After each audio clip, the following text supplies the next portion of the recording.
What's up, guys, and welcome back to our WCW Hulkamania series, Brawler Rejected. We're dealing with the fallout of our big show last time. Not the big show, obviously. He doesn't exist yet. Our big show Clash of the Champions. Oh my word, what a night it was. We had the Tag Team Champions get jumped. No, Tag Team Champions get jumped? That never happened. Tag Team Champions, the Tag Team Champions are the Nasties. They defeated, of course, Stars and Stripes and brutally injured the Patriot, which was very shocking. We apologise to all the people who tuned in on TBS and saw that horrific display. We saw... what else did we see? Oh, we saw this new stable form, this new power group of the Four Horsemen. I'm doing the hand symbol. I hope you all are too. Except I hope you're not, because everyone knows that Hulk Hogan was viciously assaulted by these four men. What a bunch of scumbags. So anyway, we open up with the Four Horsemen coming out. But actually, no, they're backstage. They're all just hanging out. We're like, in the interview zone. And they're all like, Hogan, we fooled you, you idiot. I can't believe it worked. Just being like a bunch of jerks. Being like, you're looking at the pinnacle of wrestling. We're the best. You suck, Hogan. Yay, Four Horsemen. So that basically, I guess a 90, because of course it does sometimes. The rag sheets get something right, brother. Then we cut back to another part of our backstage arena where we have a little informal interview with Marcus Alexander Bagwell. He informs us about the Patriot, and he's like, let me tell you something, dude. Patriot, he's in a bad shape. His leg is broken. That'll do. I can't remember if I said what happened to it at the show, but something bad happened, and now he's hurt, and he's not going to be here for a while. But rather than get Bagwell down, he's out for revenge, and he's like, nasty boys, I'm going to beat you up tonight in this very ring, except I'm not in the ring, I'm backstage, because otherwise it would be a bit strange. So then he comes out for a big match against Brian Knobbs, but, he fights for all the heart that he's got, Marcus Alexander Bagwell. He fights for those WCW fans who are chanting like, stars and stripes, like that. Oh my god, that's like something out of a game that would get dubbed in. But so they were all chanting for stars and stripes. M-A-B. Map. Oh, that would destroy his career if we called him Map. But he fights valiantly, but the numbers game. Jerry Sags outside the ring, he gets all nasty. He helps Brian Knobbs pick up the big win, and dastardly villains. Speaking of which, after the match, they're not through with him. They beat him down some more, trying to take out the other half of Stars and Stripes. The stars of Stars and Stripes, if you will. Disgusting display by the Nasty Boys. And we condemn their actions and apologise we had to see that. And speaking of dastardly villains, straight out of Blackpool himself, Lord Steven Regal, the television champion, hot off his title defence against an opponent at Clash of the Champions. Clash of the Champions we had one hell of an after party, and that's why I can't remember. Not because I recorded it like a month ago. But Steven Regal defends his title again tonight. That's the disadvantage of being TV champion. You always have to defend that title. You always have to be careful. And Dave Sullivan, he's no pushover. I couldn't even finish that sentence. But yeah, he manages to pick up the win because during the match, a mysterious figure made his way to the ring, and it was Kevin Sullivan. Oh, he's back. Kevin Sullivan. We haven't seen him since he ran off and abandoned Cactus Jack. In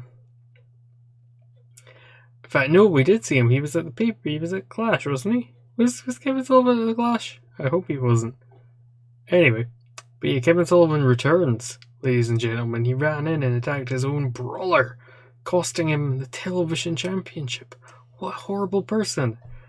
And Joe comes out to confront him, his only Cactus Jack, and then he takes back his hood and reveals the sinister markings on his forehead. What could this mean? What is he doing? Sullivan just runs away from him again, but like runs away in like a crazy person way, not in like a sensible running away, like in the running away of a madman. So he's clearly deranged, Sullivan now.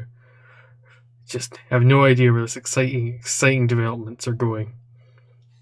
But let's advance past this little bit, and oh man, you want to talk about exciting tag team action? Then here we go. The Steiner Brothers and Pretty Wonderful in a 14-minute long match. Scott Steiner picked up the big win over Paul Orndorff. I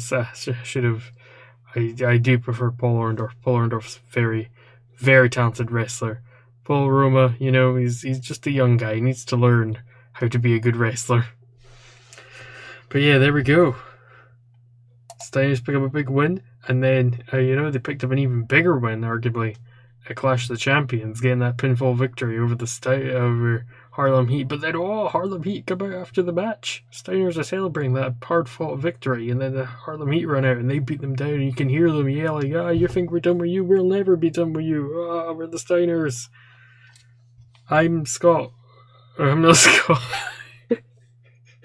Of course, Scott T and Rick Ray, the Harlem Heat. Oh my word! I'm just so excited about this explosive WCW action. It's difficult to keep track of who's who. And speaking of who's who, British Bulldog announced himself in a major way with a big victory over Vader at Clash 28. And he had a match right after that amazing tag team segment that we're not going to talk about again, with Bobby Eaton. Beautiful Bobby. I was pretty excited to see Beautiful Bobby, but sadly he wasn't able to overcome the raw might of a British Bulldog, and he beat him in 8 minutes and 36 seconds. Then after that, who came to the ring but Harley Race? The manager of the man called Vader. And he's like, Bulldog, you may have beaten Vader, but I think you should give Vader one more match. And Bulldog's like, I already beat him, I'm the British Bulldog, but I'm always up for a fight, so I'd love to fight Vader. And then Harley Race then goes, your wish is my command. And who sneaks out, and he said, sneaks. I mean, he's not particularly sneaky, Vader. He is a very large person. But Vader, he runs into the ring behind the Bulldog and batters him from behind and just beats the crap out of the British Bulldog. And everyone's like, boo, how dastardly. And like Harley Race is like, It's brilliant segment. Very exciting. One of my all-time favourites. Then what about this for a main event, ladies and gentlemen? Only the biggest boys in WCW, as Brawler Brutai and Hulk Hogan, the true Team Hulkamania, defeat Meg and Terry Funk in 16-17 when Hogan defeats Funk by pinfall with a leg drop. Hogan, of course, best wrestler in the ring. As always, he truly is the greatest icon of our business. Anyone who says otherwise is wrong. Shut up, you. And then an amazing segment to close our show. Hogan and Brutai, they're like, the Four Horsemen, you guys are a bunch of scumbags cheating to beat us and our friend the Warrior, which then cue like rip off the WCW Renegade theme, but for the Warrior this time instead of the Renegade, and out comes the Warrior, and he's like, blah, blah, blah. W Warrior is like, doing his warrior thing, spouting a bunch of gibberish, and he's like, he's angry about the Four Horsemen is the general gist of it. Something about rocket fuel, probably something about the waves of evil. I don't know. He's a very, very strange man, and they're all three of them are like, but they all have the numbers advantage, and who comes out? Well, he's as big as a bear and he's as quick as a cat. Is the man called Sting. Oh yeah. Sting comes out, the US champion. He's like, I beat Steve Austin for this title. I'm going to help you guys beat him. at Fall Brawl, where we'll face them in, drumroll, War Games. Oh, what an exciting announcement to close the show. Main event of Fall Brawl: Hogan, Brutai, Warrior, Sting versus Flair, Anderson, Vicious, Austin. War Games, double ring, double cage, double the excitement. It's a very exciting show, and our fans loved it all across the nation. And if you're one of those millions and millions of potential viewers for this show, I just want to say thanks for being here. But we will be back shortly with your WCW main event. What's up, guys, and welcome back. We are at your WCW main event. We're not going to waste any time. We're going to jump right into the show. So the Steiner Brothers Harlem Heat. Why did I mix these two teams up? Just because they're two brawlers. They're both two brawlers. Harlem Heat, they explain why they attacked the Steiner Brothers on Saturday night. They were just like, hey, Steiner Brothers, they beat us, but they cheated, so it doesn't even count. So we want another opportunity to beat those goddamn Steiner Brothers, because we're the best team. You know, pretty standard stuff. Then you've got Dustin and the Guardian Angel talking about winning at Clash 28, defeating the Stud Stable. But oh man, he's still a dodgy customer. They're not going to be happy until the Stud Stable's gone completely. There's 3 of them and only 2. Well, there's 3 of there's 3 of the Stud Stable, but only 2 of Dustin and Angel. So they might need to get a 3rd man. Ooh, exciting. And then they have a brief tag team match against State Patrol. Pretty short-lived, only 8:15. Pretty basic match. Pillman cuts a backstage promo. He's like, yeah, I'm Brian Pillman. I'm Flying Brian.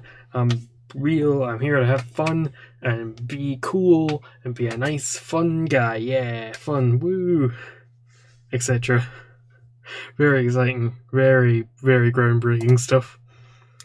And Ron Simmons easily dispatches Mark Starr very quickly.